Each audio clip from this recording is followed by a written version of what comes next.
I think it's important, and I think that Gary Neville is the latest proof of how hard it is to find a voice in public discourse in this country, a voice with a big platform that is prepared to address some uncomfortable truths about the lurch rightwards that the country is currently undertaking. It fell to Gary Lineker for a very long time, and he continues, of course, to pursue his political position, various political positions, recently picking up an award that no one else had won for 23 years. It was the Anton Deck Award at the National Television Awards. Partly, he contended from the stage as a consequence of people wanting to show support for his political stances.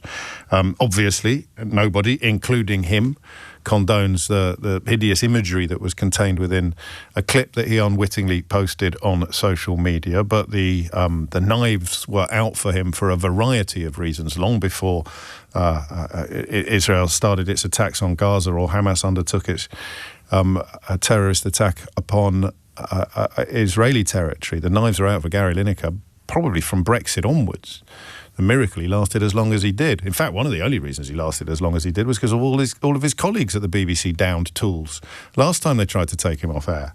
So Gary Neville, who doesn't really work for the BBC, I think he does most of his football punditry on Sky, has stepped into the breach. Few people, probably, on a routine basis, apart from the armed forces, few people have a personal, professional relationship with the flag of England in particular than England football players, you know? It's a position that most of us don't really think about. But if you're an England player, then that cross of St. George is crucial.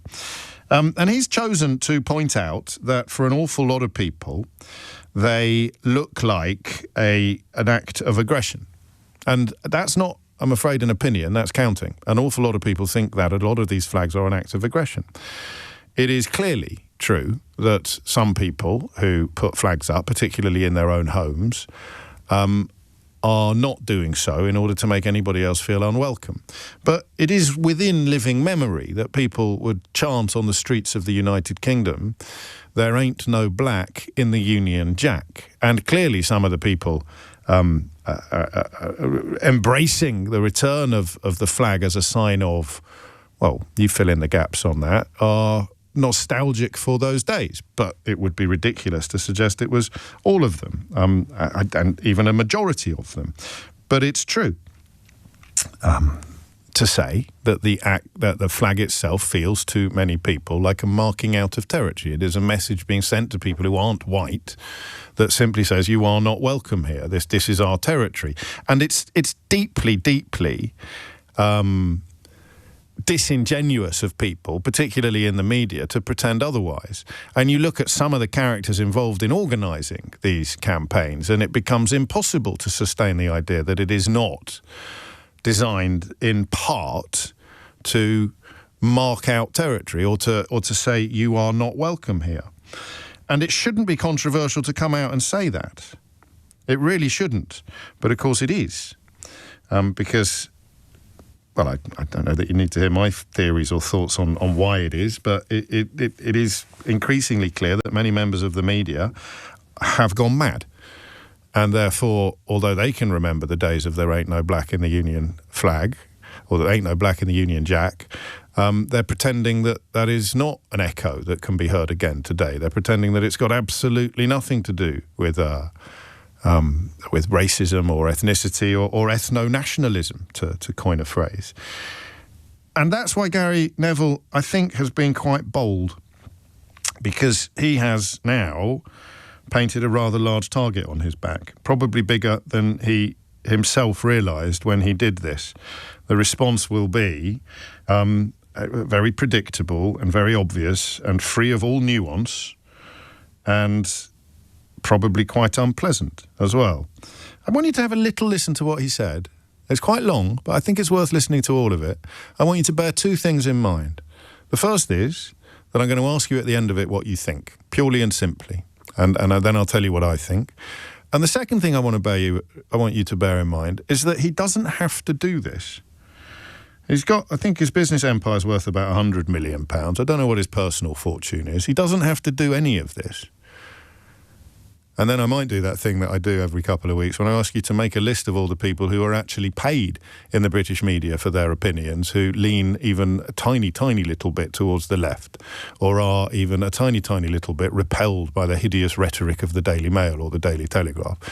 Because I'll tell you what, it won't take you very long to make that list. And Gary Neville won't be on it, because he is not getting paid for this. This is not his job.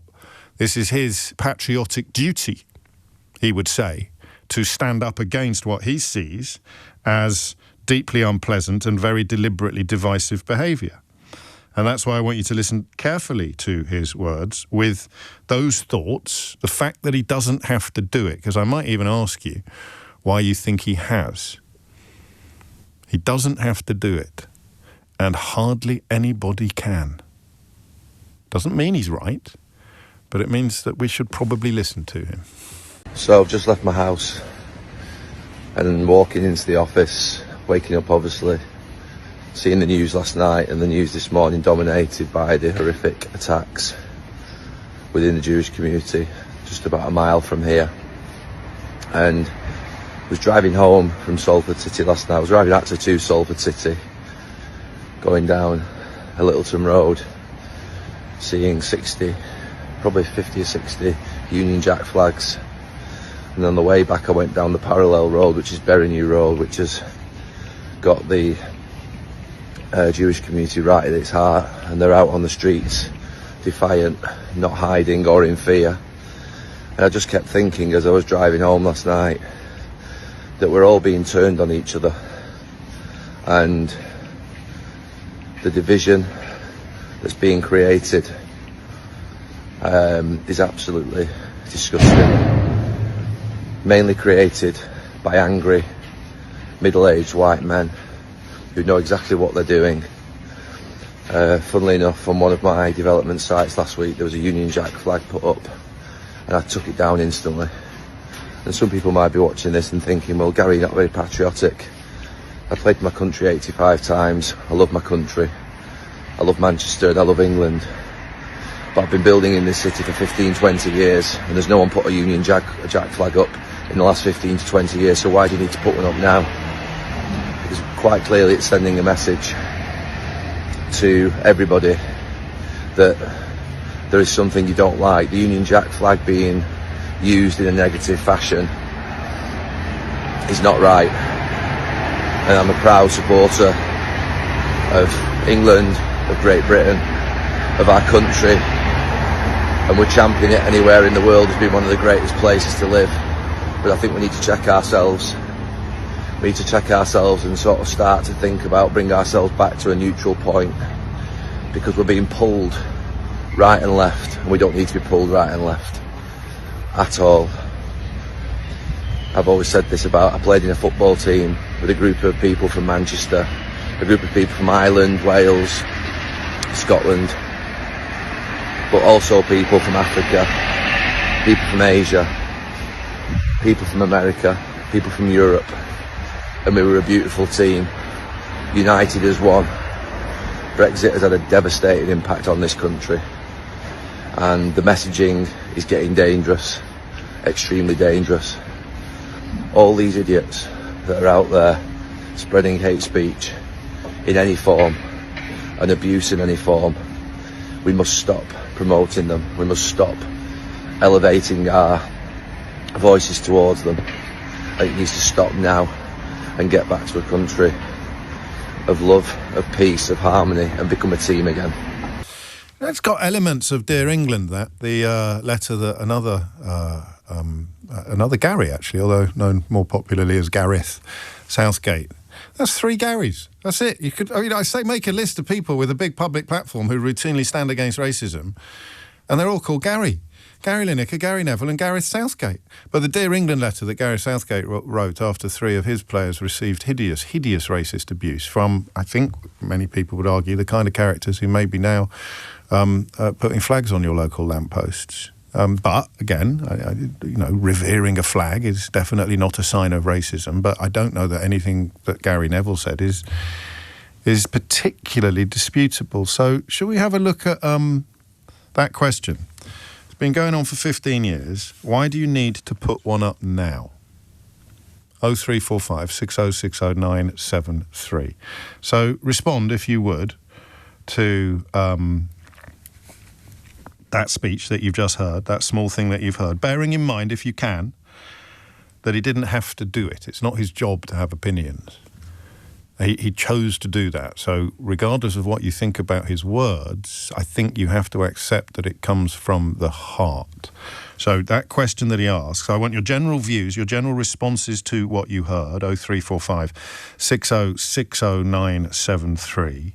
But I also think we should all try to answer that question. So whether it's you or they, whether it's why do you need to put one up now after 15 years of not putting them up, that's the period he's spanning over. I mean, the last time that they were routinely used in any political sense was when the phrase "there ain't no black in the Union Jack" was part of popular parlance. So why now? Why is it happening now?